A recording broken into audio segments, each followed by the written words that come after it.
నమస్తే అండి। ఈ రోజు వీడియోలో నువ్వుల పొడి ఎలా తయారు చేసుకోవాలో చూద్దాం।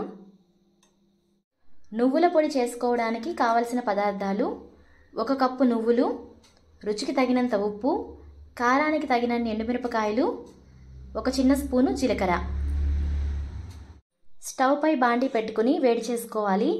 ఆ తరువాత నువ్వులు వేసుకొని వేయించుకోవాలి। మంటను లో ఫ్లేమ్ లో పెట్టుకొని కలుపుకుంటూ వేయించుకోవాలి।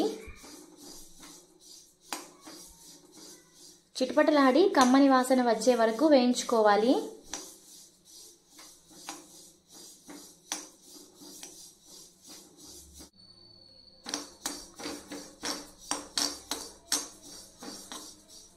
నువ్వులు చక్కగా వేగిపోయాయి। ఒక ప్లేట్లోకి తీసుకొని చల్లారనివ్వాలి।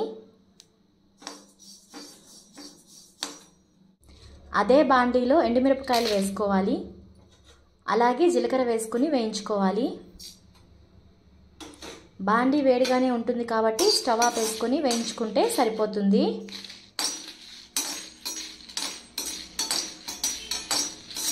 ఎండుమిరపకాయలు జీలకర్ర వేగిపోయాయి। వీటన్నిటిని పూర్తిగా చల్లారనిచ్చి కొంచెం ఉప్పు వేసి మిక్సీ చేసుకోవాలి।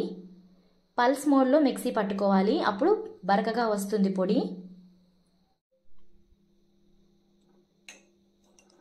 నువ్వుల పొడి తయారైంది। వేడి అన్నంలో నెయ్యి వేసుకుని తింటే చాలా బాగుంటుంది। అలాగే సొరకాయ కూర, బీరకాయ కూరల్లో కూడా వేసుకోవచ్చు। ఈ నువ్వుల పొడిలో కొద్దిగా చింతపండు గుజ్జు కలిపి తిరగమాత పెట్టుకుంటే నువ్వుల పచ్చడి తయారవుతుంది। మీరు కూడా ఒకసారి రెసిపీ ట్రై చేసి చూడండి, ఎలా వచ్చిందో మాకు కామెంట్ చేసి చెప్పండి। మరికొన్ని సింపుల్ అండ్ టేస్టీ రెసిపీస్ కోసం మా ఛానల్ని సబ్స్క్రైబ్ చేసుకోండి।